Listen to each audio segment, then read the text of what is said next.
The star, the strategy, the stage, C Joseph Vijay का ऐतिहासिक सफर। नमस्कार और स्वागत है इस एक्सप्लेनर में। आज हम बात करने वाले हैं एक ऐसी घटना की जिसने तमिलनाडु की राजनीति में भूचाल ला दिया है। एक्टर से नेता बने सी जोसेफ विजय अब राज्य के नए मुख्यमंत्री हैं। सच कहूं तो ये सिर्फ एक सत्ता परिवर्तन नहीं है, बल्कि एक सिनेमैटिक क्लाइमैक्स का रियल लाइफ में उतर आना है। तो चलिए गहराई से समझते हैं कि ये सब आखिर कब, कैसे और क्यों हुआ।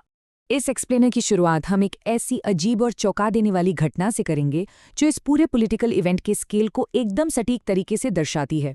हुआ कुछ यूं कि चेन्नई में चल रहे इंडियन ओपन एथलेटिक्स सीरीज 6 के एथलीट्स को अचानक सुबह 5 बजे ही रिपोर्ट करने को कह दिया गया।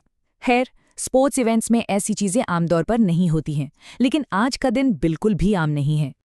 असल में बगल के स्टेडियम में हो रहे शपथ ग्रहण समारोह का असर इतना बड़ा था कि तमिलनाडु एथलेटिक्स एसोसिएशन को ये ऑफिशियल बयान जारी करना पड़ा।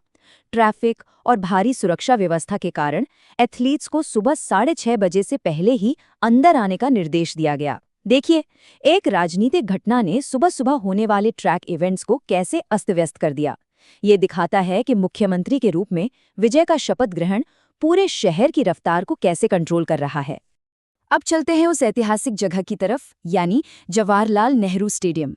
1946 में एक कॉरपोरेशन स्टेडियम के रूप में शुरू हुआ, फिर 1993 में इसका नया नामकरण हुआ और 1995 में यहाँ 8,000 सीटों वाला एक इंडोर कॉम्प्लेक्स जुड़ा।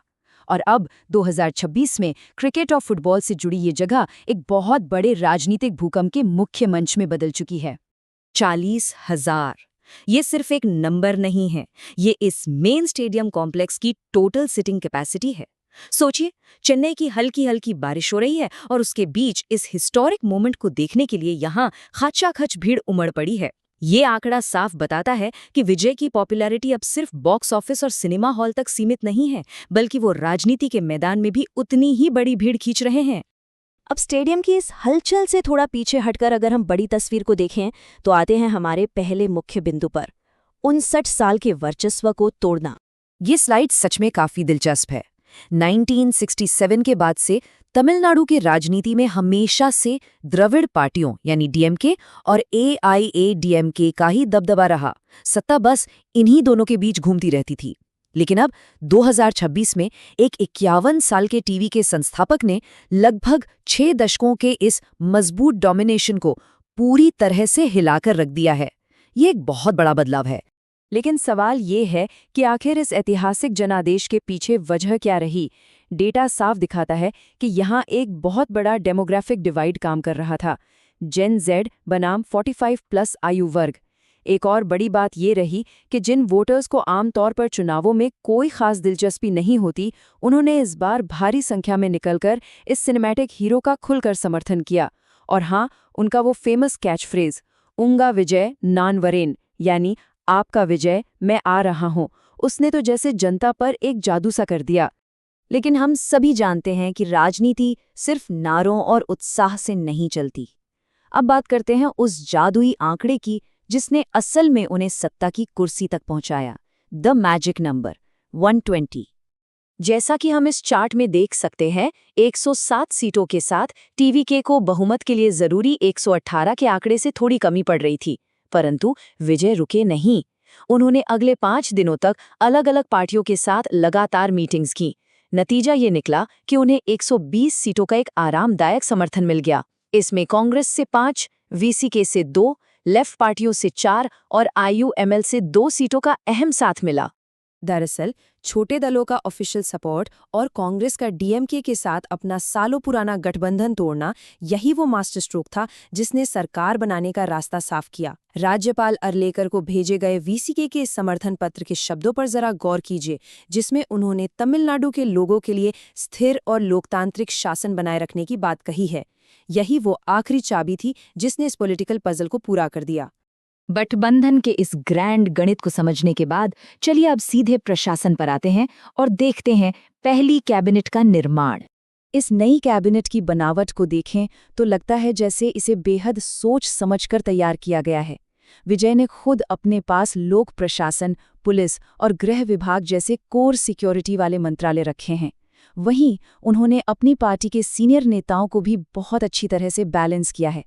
जैसे के सेनगुट्टयन को पब्लिक वर्क्स और आधव अर्जुन को खेल और मद्य निषेध जैसी विशेष जिम्मेदारियां सौंपी गई हैं।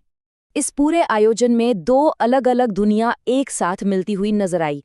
एक तरफ मदर्स डे के दिन विजय के माता-पिता के लिए ये एक बेहद जज्बाती और गर्व से भरा पारिवारिक पल था, तो दूसरी तरफ राहुल गांधी जैसे दिग्गज नेता इस शपथ ग्रहण के गवाह बनने पहुंचे, जिसने इसे एक बहुत ही हाई प्रोफाइल पॉलिटिकल गैदरिंग का रूप दे दिया। इन सब के बीच हमें ये बिल्कुल नहीं भूलना चाहिए कि विपक्ष अभी शांत जरूर है, पर उनकी नजरें हर एक कदम पर टिकी हैं। डीएमके प्रवक्ता टीकेएस इलंगोवन का ये बयान साफ इशारा करता है कि जश्न का माहौल खत्म होते ही अब सारा फोकस इस बात पर होगा कि ये नई सरकार अपने दावे और वादे जमीन पर आखिर कैसे उतारती है। और इसी के साथ हम आते हैं इस एक्सप्लेनर के आखिरी हिस्से पर, फ्लोर टेस्ट का इंतजार। क्योंकि जश्न भले ही आज हो रहा हो, लेकिन संवैधानिक घड़ी ने टिक टिक करना शुरू कर दिया है। आज नेहरू स्टेडियम में शानदार शपथ ग्रहण तो हो गया, लेकिन असली परीक्षा अभी बाकी है। राज्यपाल राजेंद्र विश्वनाथ अर्लेकर ने ऑफिशियली ये निर्देश दिया है कि नई सरकार को 13 मई 2026 तक हर हाल में विधानसभा में अपना बहुमत साबित करना होगा। ये एक ऐसा फ्लो टेस्ट है जिससे गुजरना ही होगा। तो इस चर्चा को खत्म करते हुए एक सबसे बड़ा और अहम सवाल यहाँ छूट जाता है। इस सिनेमैटिक हीरो के पास जनता का जबरदस्त जनादेश तो आ गया है, लेकिन क्या बॉक्स ऑफिस की ये बेहिसाब लोकप्रियता सच में तमिलनाडु जैसे विशाल राज्य को चलाने की मुश्किलों को पार कर पाएगी? क्या रियल लाइफ का करिश्मा रियल लाइफ की पॉलिटिकल पिच पर एक कामयाब प्रशासक बन पाएगा? सोचिएगा जरूर। इस विश्लेषण में हमारे साथ जुड़े रहने के लिए बहुत बहुत शुक्रिया।